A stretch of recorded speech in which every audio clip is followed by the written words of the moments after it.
That is jumping. Welcome everybody to episode 18 of Reptiles and Cocktails. And I know that you guys are used to seeing a countdown, but as I can see, y'all don't care about my countdown. Y'all are here for the man. And I am so excited to have him on today. The Oz God, Ozzy Boids. What's up, Nicole? Thank you for coming. Let me start by saying that we appreciate your time. There are eggs hatching all over the place over there at your house. Sure. And for the people in the chat, I'm definitely going to restrict the chat today for specific questions as we go along, but I'm not going to be able to capture all the comments. It's a lot going on already. So forgive me for today. It's a different kind of show, right? So, Ozzy, if you don't mind, just kind of start off letting the people know who is Ozzy Boids, like in the quick version of where you come from to where you are now. Yep. My name is Ahmad Osman. Everybody knows me as Ozzy. Born and raised in Brooklyn, New York. Live in the Washington, D.C. suburbs. I'm just, I mean, the snakes is just a passion. Just a passion thing for me. And been doing it for over 20 years now. And just I feel blessed. Like I've created this this really, really cool lifestyle. Doing what I love every day. And really I never feel like I'm working. I just feel lucky. So again, that's me. You guys see what I do year after year. I just love the game and yeah, here to stay. Well, that's a quite humble way of saying it all, because I will say that I never could imagine what life could be. And I wish I had started the breeding much earlier. Yeah. Because I would love to have been positioned in this way. But, you know, I didn't know that it was a real thing. I was a pet lover and a pet owner, as many of us start off as a pet owner or a pet lover. But I also wanted to share a little bit about, can you just tell the people about, a lot of people don't know that you actually breed boas as well. And I saw some of the most amazing boas. I'm still trying to unsee it.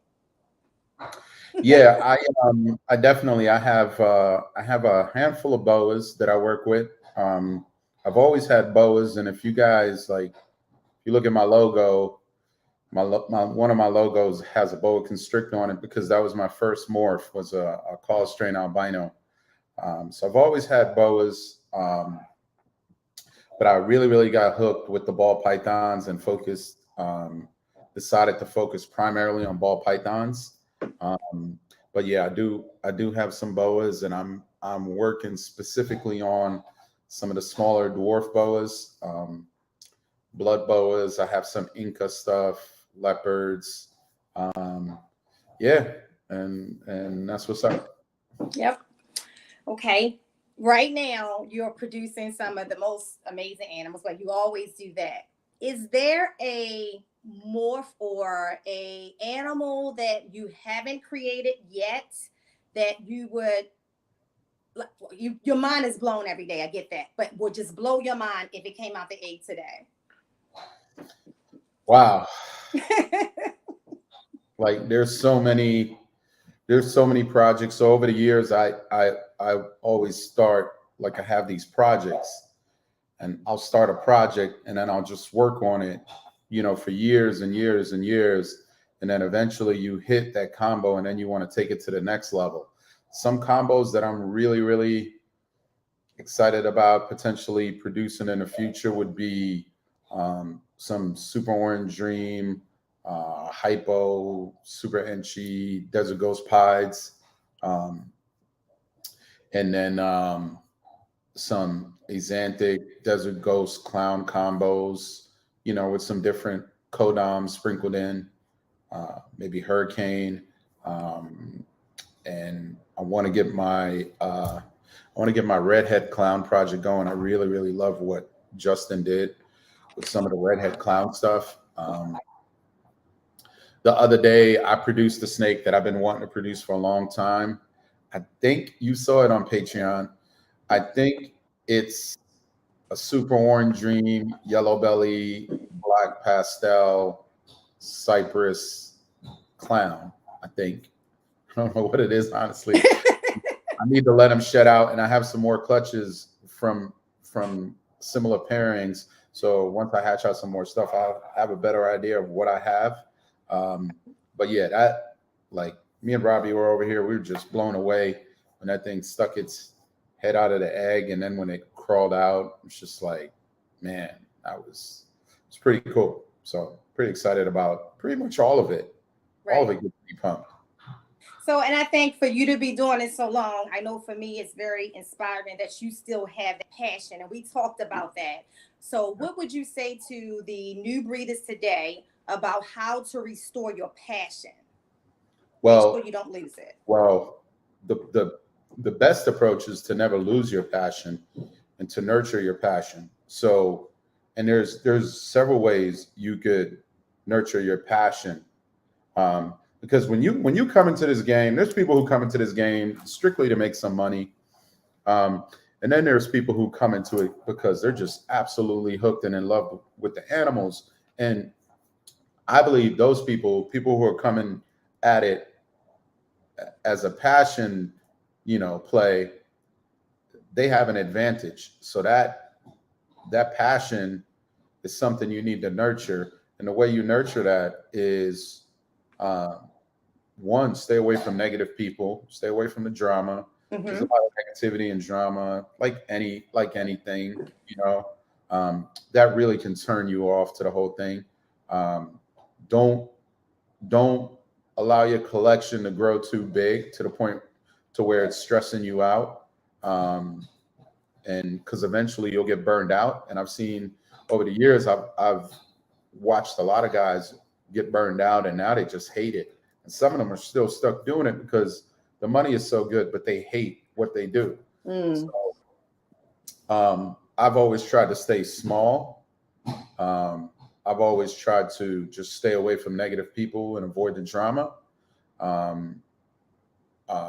Life is too short to be fucking around with assholes. Excuse my language, but I just, yeah. And I surround myself with, positive people who are truly enthusiastic about what we're doing. And I feed off of that. I follow people who are doing really, really cool stuff because they inspire you. They keep you going. So, just keep that passion alive. And then if you do that, I mean, you're sure to be successful. Even if you break even, I mean, you're going to be happy because you're having fun every day. But ball pythons are very lucrative. So if you approach it with a lot of passion and love, and you love what you do every day, and you're consistent as a result, and you're showing up every day, year after year after year, it can be very, very lucrative, and just a very, very rewarding hobby. I mean, you got the community, you get to travel, you develop friendships with people all over the world, and that's what's up. And I think for me, definitely the friendships is and finding other people who are like you, because I always say we're very unique people. Not many people want to live in a house full of snakes. I remember saying to Ozzy the other day, like, why all this space? And his response was, for the snakes. So as I learned more and more, like, about investing and real estate and stuff like that, I would not buy a house just to live in it. I'd probably just rent me a place, but it just made sense for me with my animals. And again, trying to maintain that passion. I had a warehouse. I just, just trying to figure out what you like doing, what you don't like doing, and then trying to spend most of your day doing things that energize you and help you keep your cup full. And even like doing things and interacting with people that energize you and keep your cup full, is going to keep you on point. And you're gonna do your best in whatever you pursue. So the house just made sense for me because I started out as a basement breeder. Then I had the warehouses and the facilities. I even had a retail store, and I was miserable. So I just went back to what I love and what I'm comfortable with. And I'm a basement breeder, straight up and down, and I always will be. Yeah. Well, I don't want the clearly big it doesn't make a facility. difference where you are, right? To produce $1 million. Yeah, exactly. And the snakes, you know, by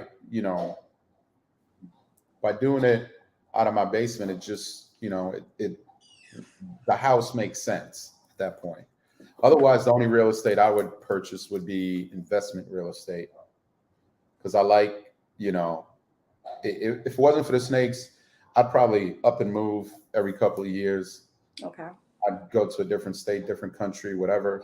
I like to move around, and I think it's a good thing. It's a positive thing when you travel and you move around and just get outside of your comfort zone. Okay. So I'm going to say how I tell a lot of people in the chat, some of the people in the chat, why I do that. The next thing I want you to talk about, Ozzy, is how you are. So if you guys are not at Ozzy's Patreon, you're not spoiled the way that we are. We get the inside. So we don't want you to give it all away, but I do want you to share how you have taken that income from ball pythons and made multiple investments that makes you very comfortable in life today. So that'll be next up. So Mike from Herd Collectors, who is one of our Patreon family members, he's here. Bossa Balls. So Bossa Balls next to Ozzy Boids. Bossa Balls. Actually, probably even more than Ozzy. I want to interview Ozzy. He's the most amazing dude in the hobby.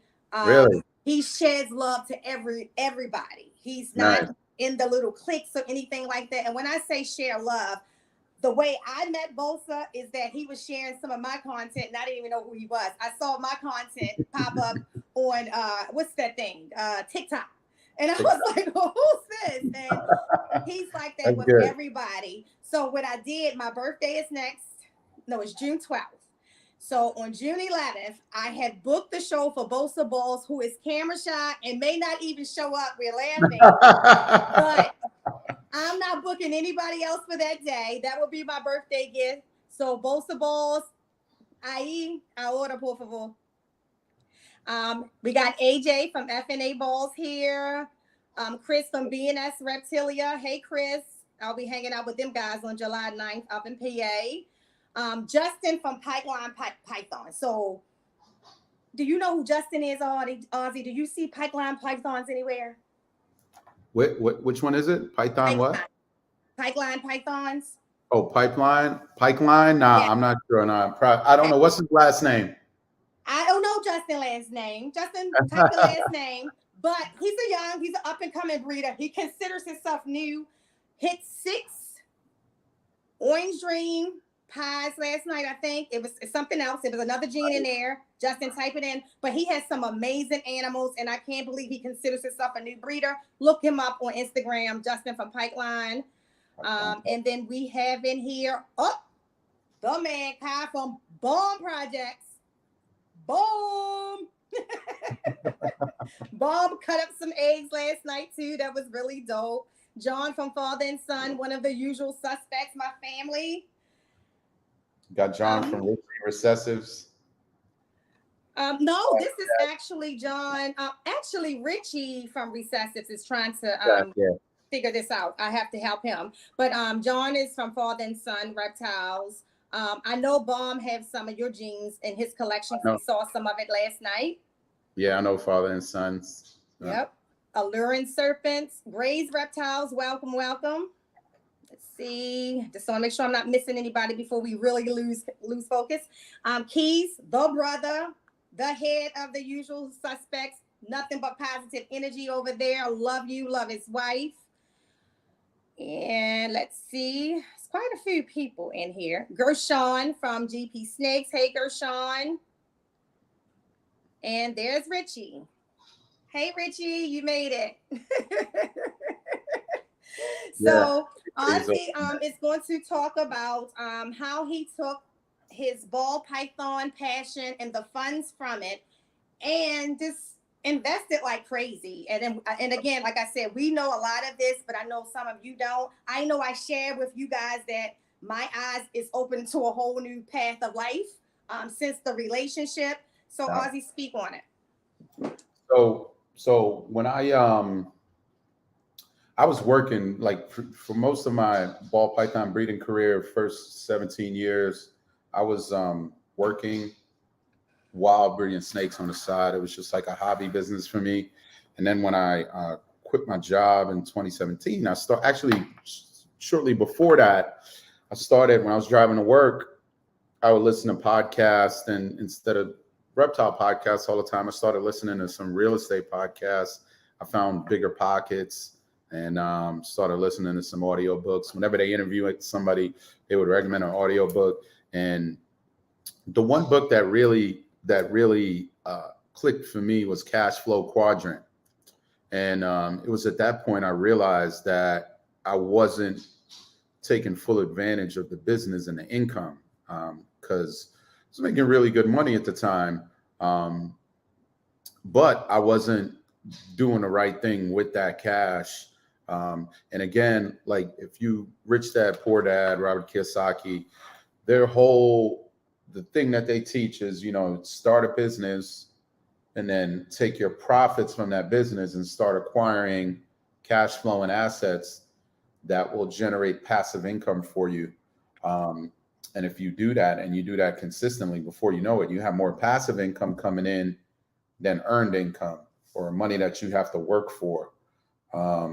Another term for it is horizontal income. That's making money while you're sleeping, while you're laying horizontally. So again, a lot of guys in this game are making decent money with the snakes. So I started educating, learning more and more about that, and I started speaking on it because I think the reptile community is uniquely positioned to apply that strategy that Rich Dad Poor Dad and all those guys are talking about. You have your little side business, and if you're smart and you implement some of these strategies, you could basically turn that snake income into tax-free income. And then just like, I'm just buying properties, I'm investing in real estate. We talked about a lot of it. I'm implementing some tax strategies that are gonna, I could get to the point where I could make $1 million selling snakes and it could be tax-free while I simultaneously expand my real estate portfolio, significantly and live a good life, right? I mean, be financially free. Like I talked on a Patreon, I talked about my routine. Like I have like a 3-4 hour routine in the morning, where I get up, meditate, journal, work out, that's how I start every day. And that's because I have time freedom. And then I get to work with my snakes and do what I love all day. So that's the power of having a successful business, but also having that passive income coming in. Just build that big ass portfolio, live a really, really good life. And then when you die, leave it to your kids, create some generational wealth. So that's what it's all about for me. And I'm trying to take this snake thing and turn it into something bigger. In the community, like we talk about business strategy, tax strategy, but we also have that shut up and sweat, like, work out, take care of yourself, take care of your family. And then we're going to do some cool ass trips too, because it's all about, working hard, but also Laying hard, living your life and enjoying your life. Yeah, exactly. Yep. yes. Yeah. Because I will tell you, we need to definitely have Ozzy travel more. But I can see why home is a beautiful place to be. And again, I will tell Yeah. you that it's inspiring to see the inside, because like I said, you're very humble. I was not expecting all that you were as an individual person. I, like most people, bought my very first snake from Ozzy this year or end of last year. And just how kind you was, how even when it came to the podcast, you were one of the first people I reached out to, and you wasn't doing podcasts at that time. And I want everybody to know that I didn't have to ask again. Ozzy sent me a message and say, hey, we're ready to do the podcast. And just meeting people like that, just, I know people look at the Justins and the Ozzies and people like that differently, but I will tell you that this man is still very much one of us in the heart. And I think that also makes a difference in how you prosper, your relationships, that positive energy. So, with that being said, who are the top 3 people who inspired you in the ball python business? Oh, in the ball python game, there's a lot of guys, and and coming back to you, like when I met you, again, I love your energy, you're positive, and you're truly passionate about the animals, and that was clear to me when I met you. I get a lot of people asking me to come on podcasts, and you know, then they turn out to be promoting a message or drama, and I don't want to have anything to do with that. So I'm a little reluctant when I get a message, hey, you want to come on a podcast? I love talking about snakes. I love talking about the hobby, and I love supporting people in the hobby. However, you know, certain things I just can't get behind. And if that's your thing, that's your thing. I'm not judging anybody, but I don't like the negativity. I don't like the drama. So, anybody that's promoting a positive message, and keeping it fun and keeping it, just about the animals and no drama. I support people like that, and that's why I reached out to you. So there's a lot of people in the industry, old and new, that inspired me, and that I've learned from, and I've watched over the years. I have a lot of respect for Justin for what he's done and like the life he's created for himself. Mm-hmm. Because I remember when he was starting out, and we were just newbies, and so watching that progression is very, very, it impresses me. So I definitely look up to him, as a ball python breeder. And then some of the other breeders, Kevin McCurley, I think he's like the godfather of ball pythons. Like, what he did early on for the game, and what he continues to do for other, species of reptiles and stuff, he'll forever have my respect. And he was somebody who encouraged me. Like I was watching him, 20 years ago, and he was one of those people that inspired me to get into this game and influence getting into the game. So definitely Kevin McCurley. There's a bunch of people. There's so many people. There's so many young guys that are like up and coming. Have you met Teron Moore? No, if I did, I probably don't know him by that name. Yeah, more Pythons. He's actually here in yes, Maryland, I've seen the name. and Yeah. he's on our Patreon too. But like Teron Moore, like I sold him. I think I sold him his first snake, like probably 10 years ago, and I've just watched him like grow over the years, and he doesn't produce a ton of stuff, but he produces some of the nicest ball pythons in the market. Guys like Corey DeLong, Will Morose. Like, there's so many guys that I look up to. I love seeing people come into this and being consistent and showing up every day, and then building a successful, profitable business for themselves. That's what inspires me. I love seeing that. I feed off of that. Awesome. So how do you go and determine which, first of all, let me ask this in a second. The first question is, you say that you keep your collection small, and I'm sure that's compared to other big breeders because your small is not my small. What is that? Do you know that count, or what is that small number for you? I honestly, like when I was doing it by myself, I tried to stay at like around 75 clutches. When I was working, it was like 45, 50 clutches. This year, I'm doing 100 clutches. I have Robbie here, working full time now. Yeah. But the reason why I brought Robbie on was not to produce more animals, but to start focusing on some other initiatives and some other passion projects like the Patreon, promoting the financial literacy and all of that stuff, and then also continuing to build and grow my real estate portfolio, which is something I love the real estate. I have fun with it.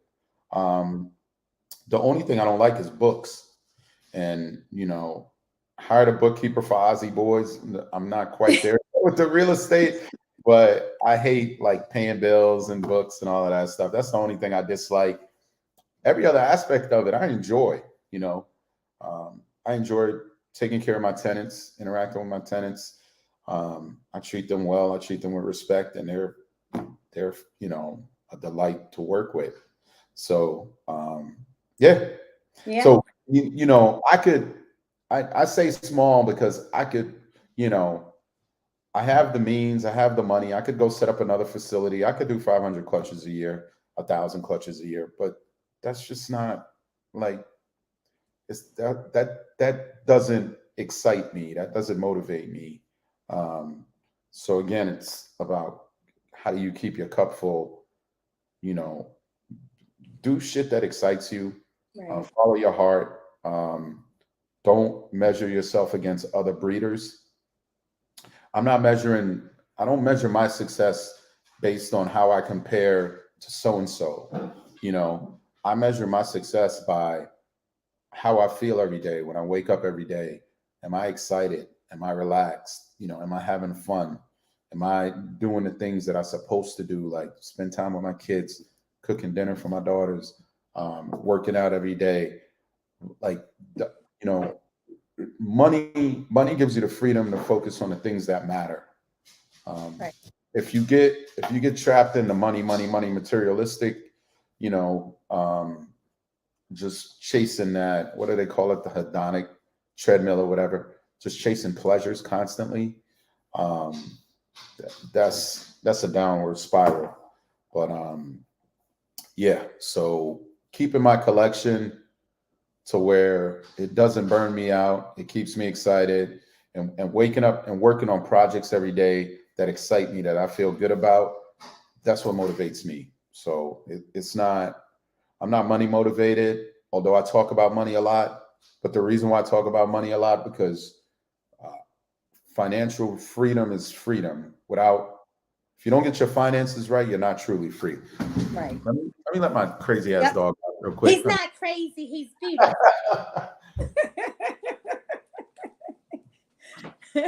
Hey, Richie. Yeah, so Richie, you drank your water. I actually upped my 5 miles to 6 miles today. I'm trying to get back to where I can walk the 20 miles a day. So everybody's in the chat.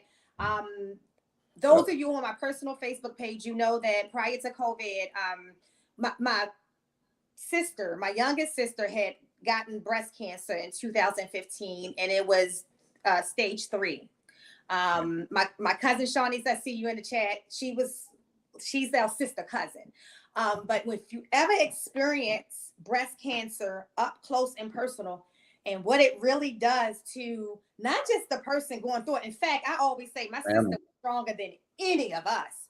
But what it does to the family, the siblings, the mom, and everything financially, that person has to now focus on living. And so even if it was a person who worked every day, who was well established, the friends and family have to support that person. So I prayed to God in 2015, and without going on this too much because I'll get emotional, that if my sister lived, I would walk the 60-mile cancer walk every single year.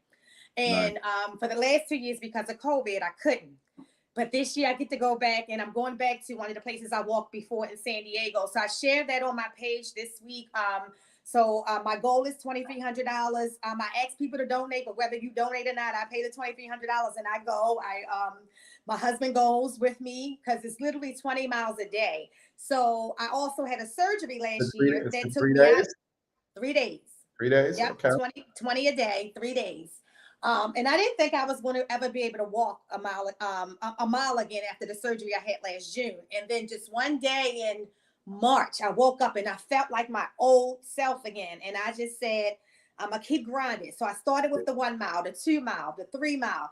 Last week, I hit the 5 mile. And so I said, if I can do 5, I know I can do 6. So that's just how my mind works.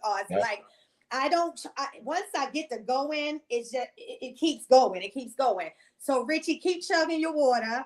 And I'll keep adding miles every week until I get to that 20-mile mark again. And I'll let you know when it happens. So Richie is one of our Patreon family. And as Ozzy said, he talks not only about the snakes, we talk about financial freedom, but we also talk about health.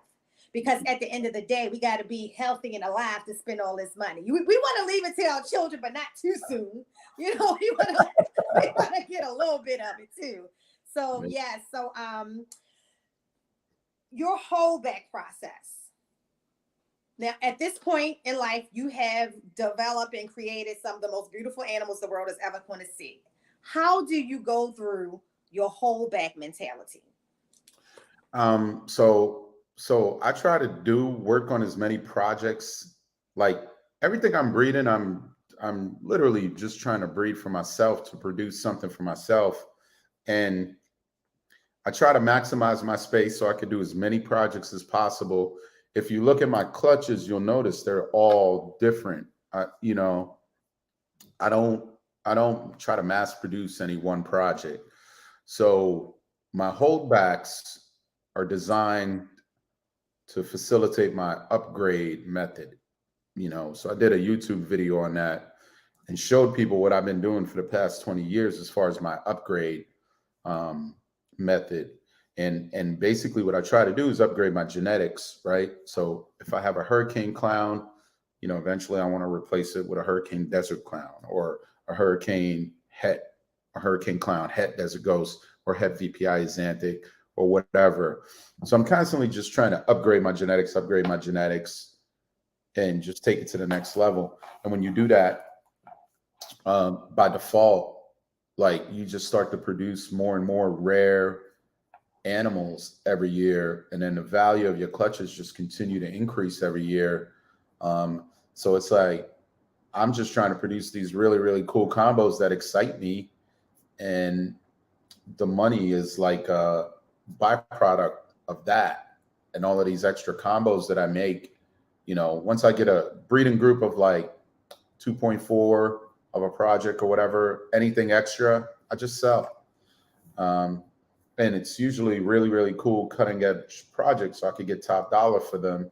And yeah, and then when you couple that with, when I was in my snake room cleaning or whatever, I would have my AirPods in and I would be listening to an audiobook, listening to podcasts, educate myself on real estate, on investing, on tax strategies. And when you like combine all of that, it's like you just become a beast. You just become a powerhouse where, you wake up every day.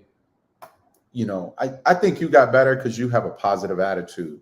And I seriously believe that. I think, our minds are a lot more powerful than we realize. So if you could maintain a positive attitude every day and then start developing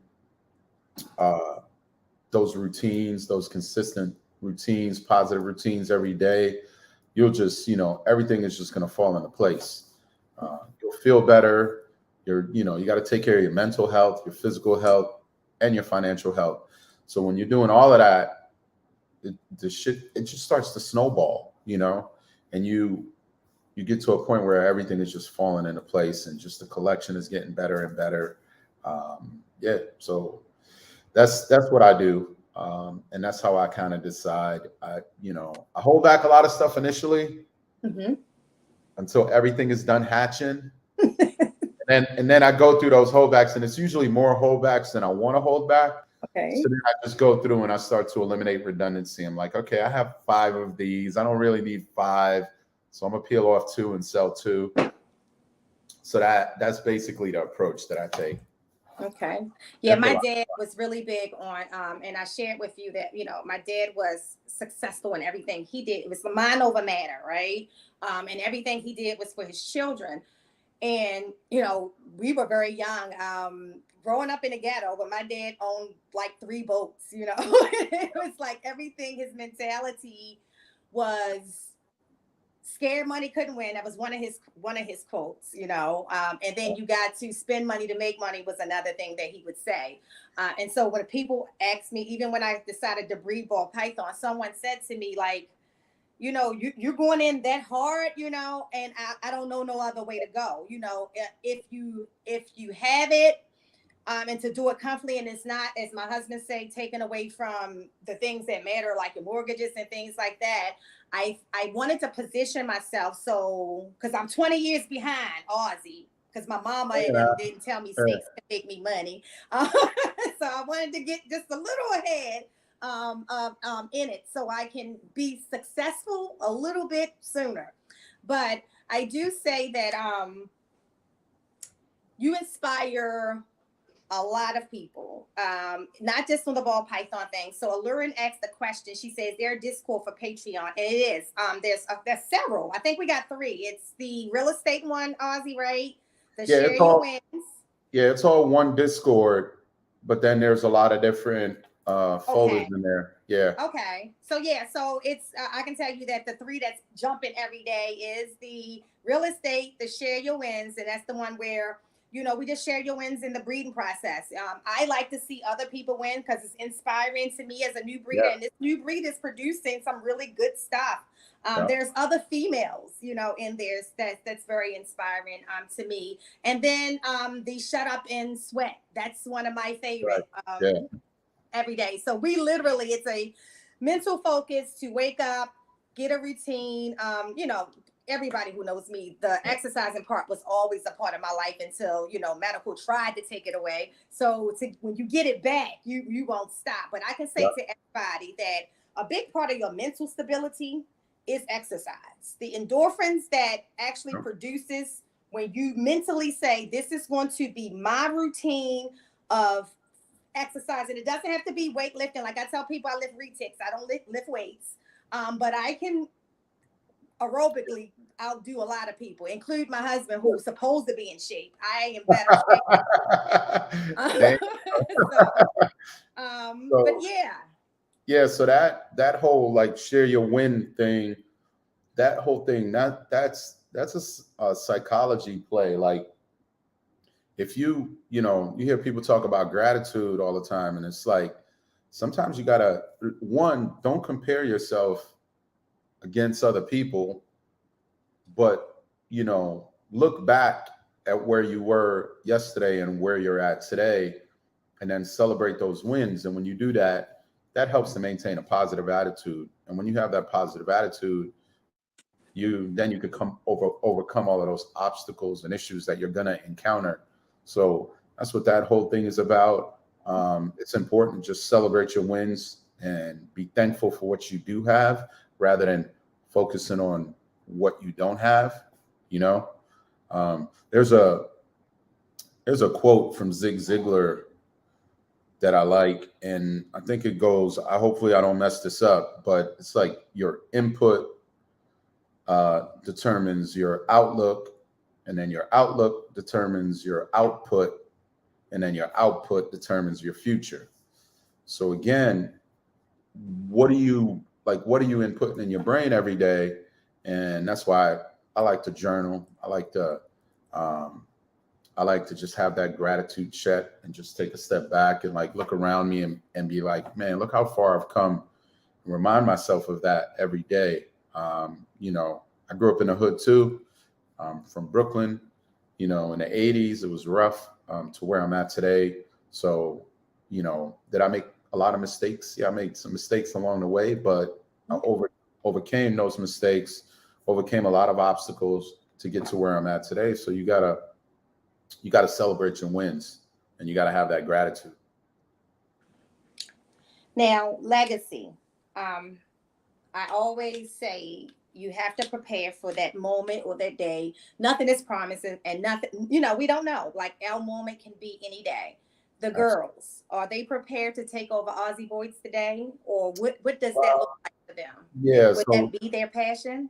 Yeah. So my thing as a father, I want my daughters to choose their own path. And my mission in life is to give them that freedom to do whatever it is that they want to do, and that's what I preach to them.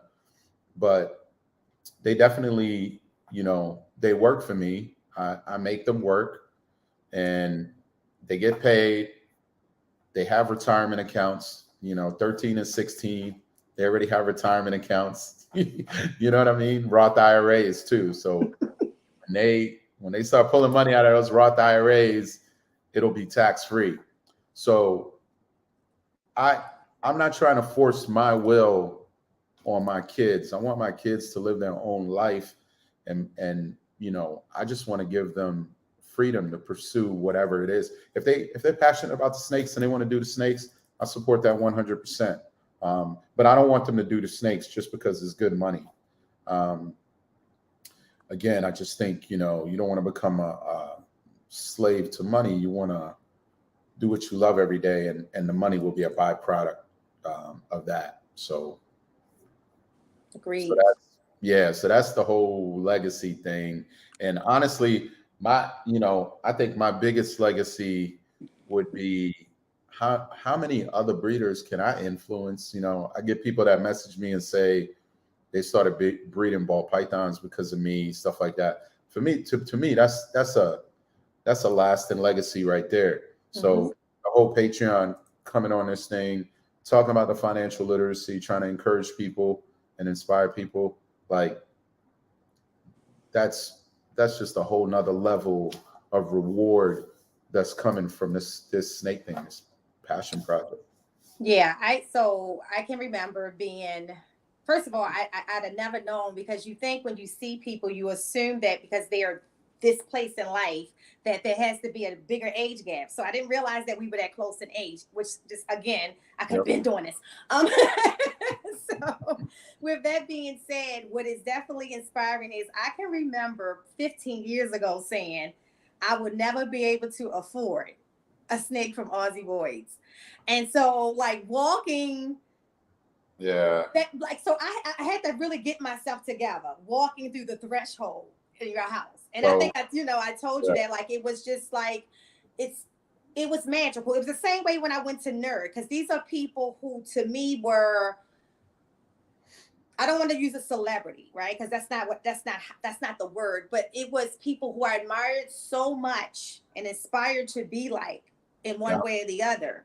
And then to be face to face with that person, like literally had to take a breath and was like, okay, this is really happening. This is really happening. Yeah, it's crazy. My first, when I bought my first albino boa, I had went over to Pete Call's place, and I never really heard of Pete Call. I didn't know who he was, and I went over to his place, and he had built a building in the back of his house, and that was like 20 something years ago.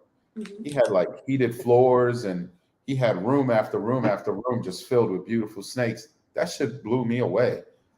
But it inspired me, So yeah, kudos to anybody who, can inspire you to pursue, and again, saying that I can never afford, that's a self-limiting belief. The approach you should take when you see something is, how can I afford it? Right? This dude has a jet. Like, how can I afford a jet? You know what I mean? And I've been around a lot of millionaires, and they're no different than anybody else. The only difference is the mindset. So, challenge your self-limiting beliefs. Stop dwelling on the fact that you didn't start 20 years ago. I mean, where were you last year? Right. Where were you 2 years ago? So focus on where you're at and the progress that you're making. Like they say, the best time to start investing was last year. The second best time is, today. So, right. Yeah. And so that's, again, guys, that's what we get messages like that in the Patreon every single day. And it just changes the focus and the mindset. If you're ever doubting yourself, I think that both, not just Ozzy, Robbie too, really, really inspire us to see the bigger dream, to know that it's possible, to believe in us as individuals, Yeah. and to inspire to do our very, very best. What is the one thing that you wish you would see more of in the hobby? Um, less less competition, more camaraderie. This is not like a typical business where you need to outcompete everybody. Um, if you outcompete your customers, eventually you're going to be out of business. This is like, think about it. This industry is unlike any other industry where the people that you're selling to are going to be producing animals and selling animals alongside of you in a year or 2 years from now. Um, but that's not a bad thing. That's a good thing, because the more people that come into it, the more people that have success, the more people are going to continue to come into it. And as long as you're upgrading your genetics and you're constantly taking your collection to the next level every year, and you're growing your collection and getting better every year, you'll have success, um, and you'll be profitable. Uh, the people who stagnate are the people who don't reinvest in their collection Okay. and don't constantly upgrade their genetics.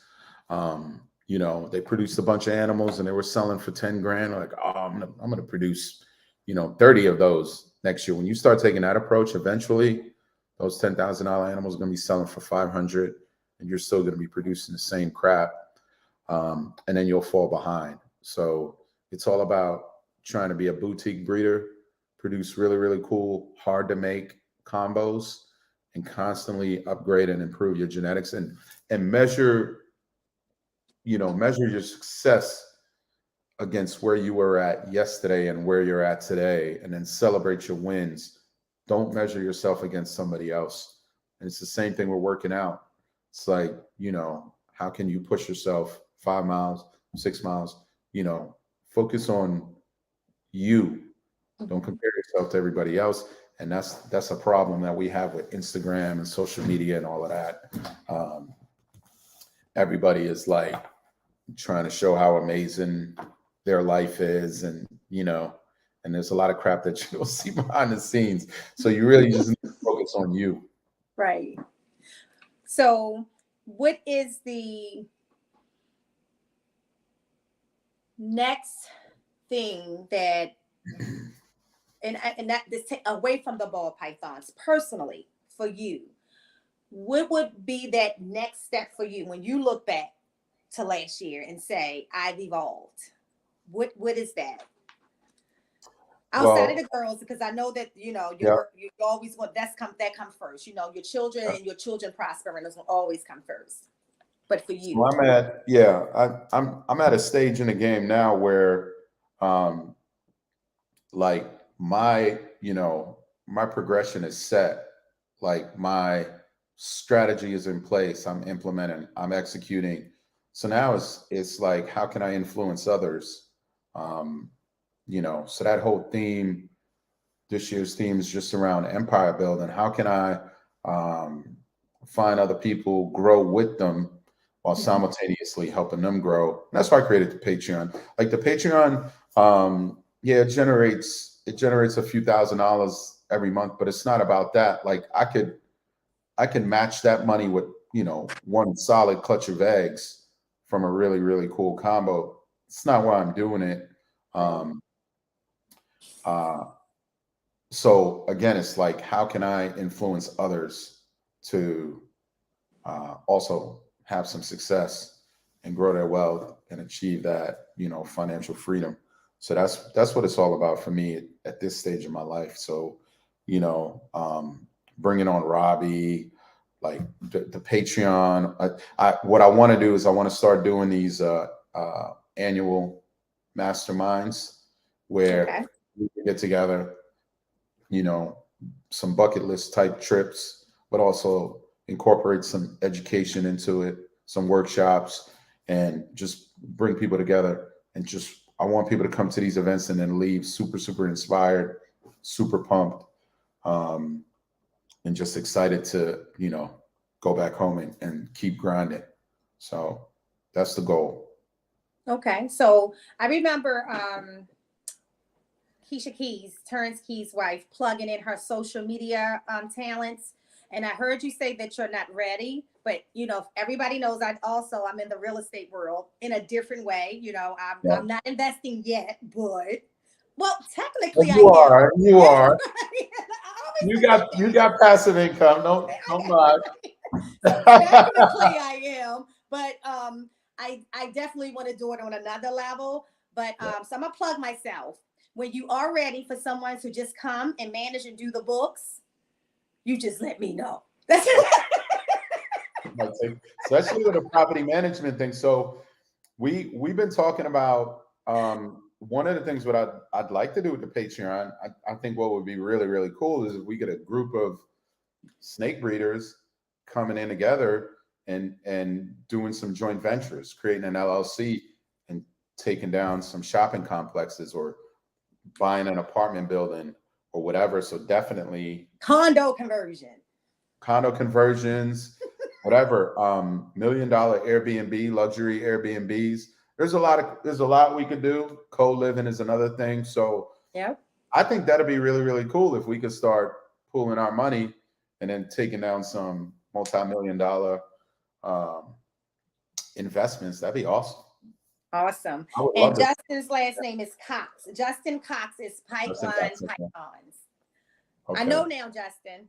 And it's something. Yeah. I'm on a live with him every Friday. I should know his last name, but we never ask each other last name. We call each other by our reptile names half of the time. I know. But I will say, and I just want to give a shout out to the usual suspects. And I call myself Ozzy. I'm the only female in the crew because I like positive energy, and normally the men in the hobby for me have been the people literally guide me along the way. And so again, to see more women in your Patreon that I'm connecting with, so that we can also like build those blocks as well. Because I think in fact, I am convinced there's more women in ball python hobby, maybe not breeding yet, but in the hobby than it is men.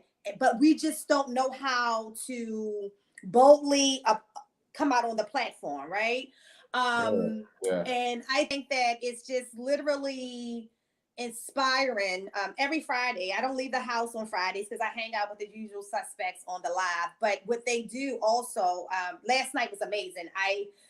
I touched the first egg, and I told Ozzy I had never touched her egg until I was at Ozzy's house. So every time someone cuts an egg and pull and show a beautiful animal that's in there, it's almost tear jerking for a person like me. I joke with Big E from Ebony and Irie when he opened up that one clown clutch and he literally cried. I told him when I get my first clutch, I'm gonna cry way harder than he did because it's just inspiring me to see other people, do it. But yeah, so that positivity, I just want to give a shout out. When you talk about great people in the hobby, somehow all of them are great people. So what you may not know, some of the older guys that have been in the game wouldn't notice, but like some of the top, I would say the top 5 pioneers in the game, in this ball python game, like early on when I started, when ball pythons were just starting to take off, Tracy Barker, Colette Sutherland, and Lori Barchak. I mean, Brian would never be where he's at without Lori. So there are a lot of women in the game, and some of the pioneers of this industry are women.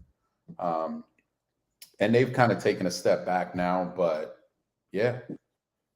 Yeah. So, but I think it's really good to see, especially other women of color. I tell people that all the time because, my family think I'm the only Black woman that has all the snakes in the house and all the other things in the house. My mother been shaking her head at me since I was a baby, I'm sure. Oh, Dominique, thank you. I'm glad you made a live too. I'm glad I inspire you. Thank you. Awesome. I try to be inspirational. I try to do it naturally as well, though. I'm just me. Like, this is me all the time. Yeah, I get that. Yeah, you're very genuine. No bullshit. I can't help it. Um, so I know it's eggs hatching everywhere, guys, and I'm not going to keep Ozzy on here forever like we do with other people. I mean, for you to have all of that you have going on, and I get Robbie is there now.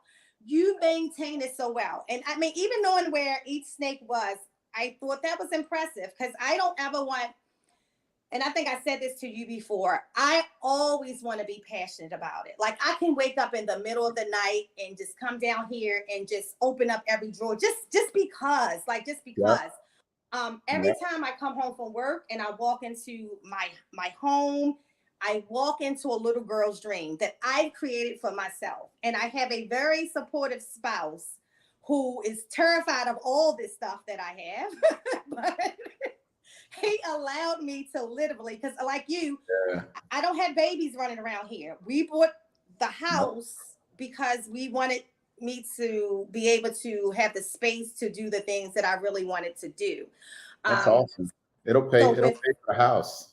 oh yeah, right, Yeah, exactly. So yeah, that's what I said is even though he don't like any of this, once we start hatching animals and you start to, my husband is a investor by nature. He's an yeah, entrepreneur by nature. I'm not. He's teaching me more yeah. of that. Like, That's and good. that's why my mindset is different even from what it was 10 years ago. I could have worked for this company, Ozzy, for the rest of my life, right? Hmm. And like you said, I'm really blessed. So I'm gonna continue to Yeah, work for it as long as I need to. But let's talk about that day that you walked into your office.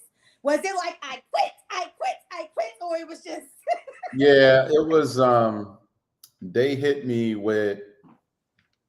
It was one of those blessings in disguise because they hit me with the fact that they sold that site to another company, and they were like, and you're going, you know, you're part of the sale. So I was like, yeah, actually, I'm not. And and at that point, like I was making good money. I was making over 200K a year. So it was a big decision. But I looked back at the history of Ozzy Boys and I just like looked at the numbers and I'm like, man, I've been making more money selling snakes for years. Like, probably from the first year, I had exceeded my salary. So it was like I don't really need to work. It was just a psychological thing. And it was a perception thing of like societal pressure. Like I just felt like it was more prestigious to say when somebody says, oh, what do you do? Oh, I'm a director, I'm the head of quality at Santa Fe Pasture or whatever. right, Just that's more socially accepted. Like it's more prestigious. People hear that and they're like, great, as opposed to, oh yeah, I'm a snake breeder. And to just get past that and be like, and just to walk away from a career that I was doing for 20 plus years, that I went to school for, you know, it was that, it was psychological. right, But I was out of shape. I felt like shit.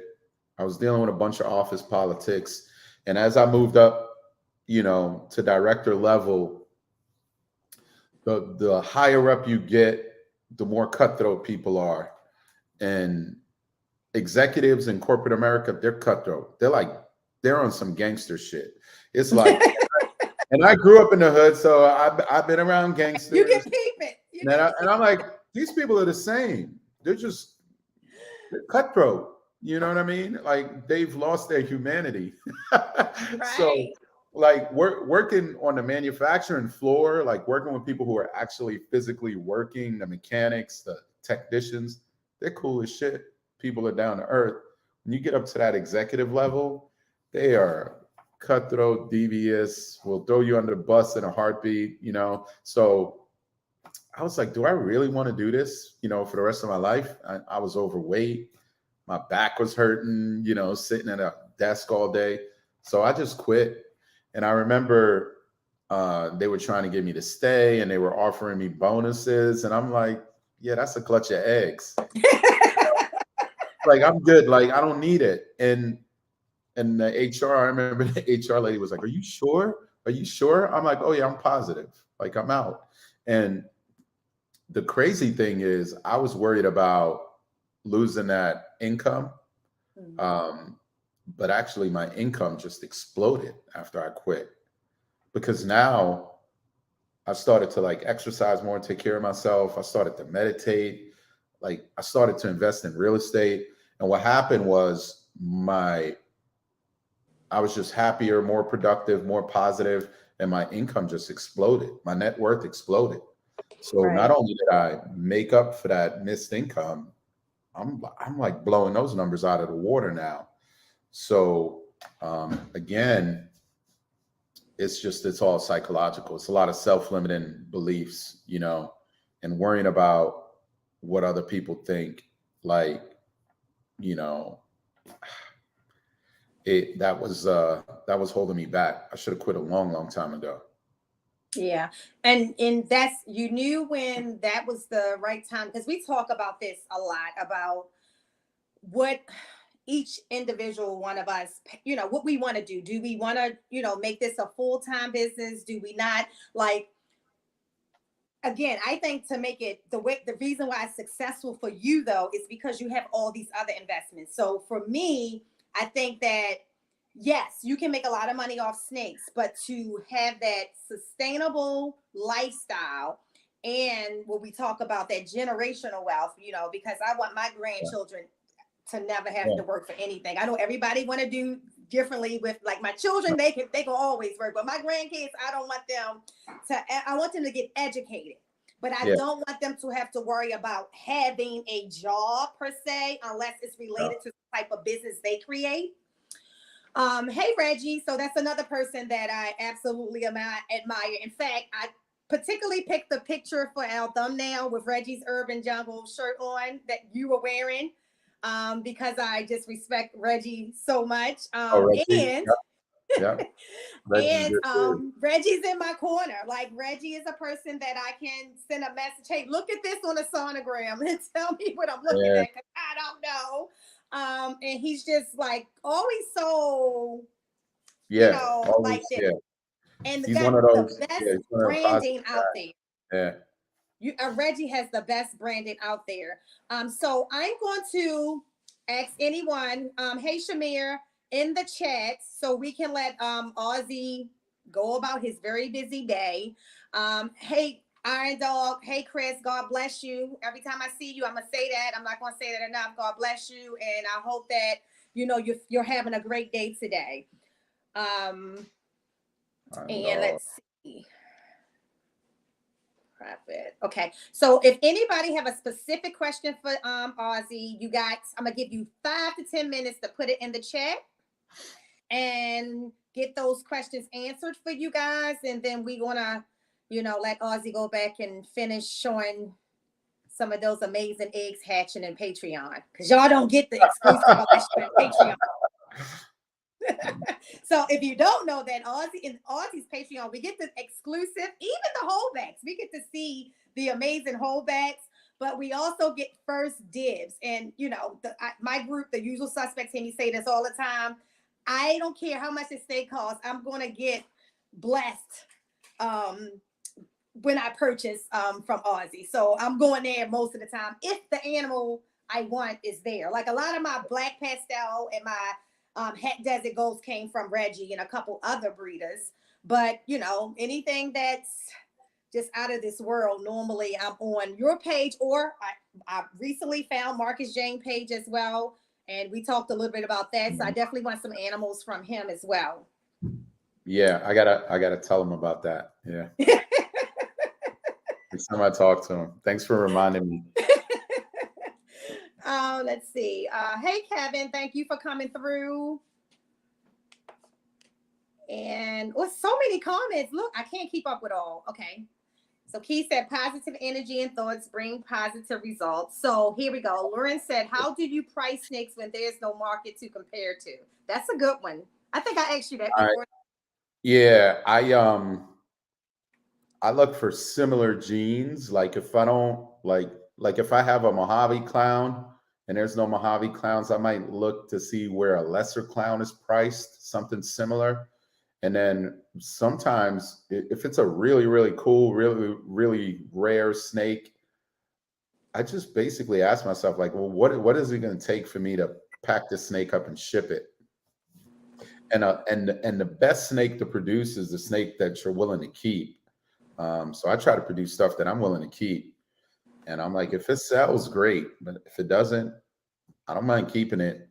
So that's basically how I price stuff. I did a video on it. I use Morph Market. Morph Market's been a blessing, and rocking the Morph Market swag. Yep. You always rock the Morph Market swag. Yeah. So like that Morph Market is such a great tool, and it's such a equalizer where small breeders can compete with big breeders, and move their animals and get their animals out and get the same level of visibility as everybody else. So I think Morph Market is a great tool. I get on Morph Market, I search. If you have an account on Morph Market, you could even search for sold animals. So I'll just search for a gene, and I'll see what they're selling for, what they're listed for, and then I price according to market. I'm not a guy that's going to undercut the market. I know that people undercut me often, and sometimes like Justin, just because they have that self-limiting belief that, oh, I'm not Ozzy or I'm not Justin, so I can't ask full price. That's BS. If you have good animals and you post them and you just feed them and continue to grow them up, in my experience, they usually sell within a year. You're going to be sold out. You just got to be patient, take good pictures. But yeah, I use Morph Market. I actually did a video on how to figure out pricing on certain animals. So Esteban from 41 South, one of the usual suspects. I'm going to ask this, Esteban. I'm going to ask this in my voice, though. Ozzy, I know you don't normally go to shows. We're not asking you to bring animals. So would you be going to Daytona this year? I might. I like Daytona, so I might come and walk through and hang out. It depends. And again, like going back to, I love shows. Mm-hmm. I've had a lot of fun in the shows in the past, but the shows for me now, I enjoyed it a lot more when I was semi-anonymous and a lot of people didn't know like me or who I am. It's just, got you. I like to just like walk around. Like I went to the Bigger Pockets real estate conference in New Orleans, and man, it felt so good because nobody knew who the hell I was. Right. I was just like walking around and like, talking to people, and it was a lot more laid back. But yeah, the shows are just not the same for me anymore, because a lot of people do know me, and it just, I don't know, just kind of packing all my animals. You see where I live. Like I wake up, right? I love my house. So to pack up all my snakes, I'm 52, so driving 11 hours, 12 hours, packing up your snakes. And I just don't have the same energy level that I used to. Yeah. I said to Ozzy, I see why you never want to leave. We don't have to leave. Exactly. And then I don't know. I just kind of lost the passion for it, to like go to the motivation to go to the shows. And again, it's either hell yes or no. Right. Well, definitely. Hopefully you can come to Daytona. This will be my first Daytona trip. Not for the show, but even in Tinley. Daytona is fun. The show, we kind of walked around. I just wanted to enjoy the people. My biggest part of Tinley, and it's the time, and it's perfect, was when we went to Big D's house. First night we was there. And I saw Big D has a snake called the Blue Ghost. And Ozzy, I know that snake. Yeah. This snake was it was really blue. I was literally mesmerized. Did that thing ever prove out? Did it ever prove out genetic? He's still working on it, right? Big D's still working on it. Yeah. And so the thing is that when he figures it all out, though, I'm going to be the first person. I don't know about that. Did you get that in writing? Look, well, I will come down there, Big D, and take it out of the bin myself. Because I stood there, Ozzy, for like 30, 45 minutes telling my husband, I just never I seen know a that snake snake. like It's this. an amazing, yeah, it's an amazing snake. I hope Oh my it proves God. out genetic. Yeah, that would be a game changer for the industry. All right. Carter Fago, do you feel like some of the bigger name price their snakes higher because of their impact or influencer size? He kind of just talked about that too. In other words, because they're big names, their stuff is more expensive, or no? Okay, here's the thing, right? The value of a snake is different to different people. And I think some of the big breeders, like they know they've seen the demand for like $20,000 snakes. A lot of $20,000 snakes, they never even hit morph market. They sell before morph market. And so big breeders understand, they're a little more confident in the industry than some newbie people. And then they understand that this particular snake, like I've shown you, like I've hatched out stuff, one clutch that was worth $180,000 in one clutch. So again, if you have the right genetics for a particular female and you could produce $180,000 clutch, it's kind of hard for you to sell that snake for $8,000 when you know it can make a $180,000 clutch. So I think a lot of animals are actually grossly undervalued. And so that's why I think you may see some price disparities. And then a lot of, I think there are some guys in the industry that they just have this self-limiting belief and they sell their stuff way cheaper than what it's worth. So again, it's not that they're a big breeder or they're an influencer. I think maybe they just have more experience, and they know that, like Desert Ghost Clowns, if you made 10 Desert Ghost Clowns, you could sell those things all day long, you know? Right.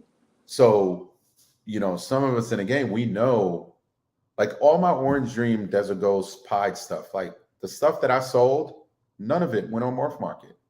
That stuff, like I had people beating down my door to buy that stuff and they're spending 15K and 20K for a snake. So what am I going to price some of those babies from that project at? Some people may look at it and be like, oh man, that's expensive.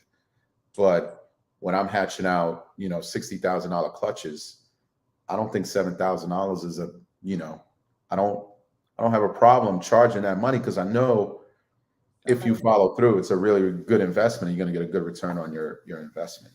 So, yep. AJ says, how did the Orange Dream morph into high intensity OD? I think you may kind of did a video or talk about this. I did if you guys look up, I did an interview with Gavin from Balls to You. We talked extensively about that. I think it was just a random mutation. I think ball pythons randomly mutate. So check out that video, go on YouTube and look up that discussion. I think it's called Me and Ozzy Get High or something. We didn't get high. We were just talking about just like this is Reptiles and Cocktails, and it's been water for I don't know how long. Well, specifically in the Patreon right now, we're doing alcohol free. Well, I don't know about you, Ozzy, but we're doing alcohol free for the month of June. Actually, Robbie's sister is visiting from Florida, and I actually took him to dinner in DC last night, but I was drinking. So I don't drink a lot, but Robbie is no joke. Like he went to a concert with his sister. He didn't drink. Like he committed to 30 days and he would not drink. I respect that. Yeah, I mean, Robbie used to be he used to be overweight. Yeah, so I saw that he posted in the chat, and I'm like, because when I met him, he's a very small frame person, and so when he was like he used to be overweight and he was telling the story, I was like, wow. He doesn't even like, he eats an apple and a little bit of meat for lunch every day. Right. It's crazy. They're fighting me for the blue ghost again. Look, Big D, shut it down. Shut it down. He done told y'all on many occasions it's mine first. Let me Um, see if we got any more. It's so many. Y'all bear with me. First of all, this is by far the most popular live action podcast I've had. And I try not to have just, the Aussies. I have, really good. yeah, There are some yeah, individuals who are amazing in their own right that I've had yeah. on this podcast that I've shared. But I knew this would be a good one because people do, and I share all the time, the knowledge even that I'm getting, just in the little tidbits that you give, it's life changing. Like my focus is totally different, and just to have someone in your corner who you clearly comfortable, right? Yeah. But to say I'm here, but I want you guys to be here and exceed this. Sure. You can do this even better. Yeah. It's invaluable. So when people ask me about my favorite Patreon, I'm in yours and I'm in High Desert. I respect them both, but I spend my entire day checking Well, the Aussie chats. so don't underestimate the influence effect, and that's why I say, there's a lot of cool ass people in this industry. Surround yourself with a lot of positive people, and you'll see you'll grow together. Just that influence effect. That community is taking on a life of its own, Mm-hmm. um, and you are also contributing and influencing people in that community. So it's more of like an influence effect. Um, and everybody that's in there, they have a growth mindset. I'm not just like talking about snakes and posting pictures of snakes. It's Right. about growing, taking this whole snake thing and just taking it to the next level. So surround yourself with other people who have that growth mindset, and you'll grow together. So, Yep. Well, I am going to say thank you because I know we could sit here and talk all day, but we know you for don't have real. that kind of time. Yeah. And I'm going to tell you that I couldn't unsee the blood python, so I'll have to call you and let me The blood even boas, work that out. the Hmm? blood boas, or The the blood boys. The oh blood boys. I'm sorry, the blood boys. yeah, I yeah. have to have at least one in my collection. I know you said stay focused. I promise you, I'm still focused. You need at least two. You need a male and a female. You Okay, can't. see, there you go. Yeah. You heard that, babe? So I'll be texting you after this because I'm going to be doing that immediately. I thought about it all week. And one thing about me, if my mind doesn't shift and if I can't unsee it, it tells me that I just must have it. And life is too short to be anything but happy. You spoiled. That's all that is.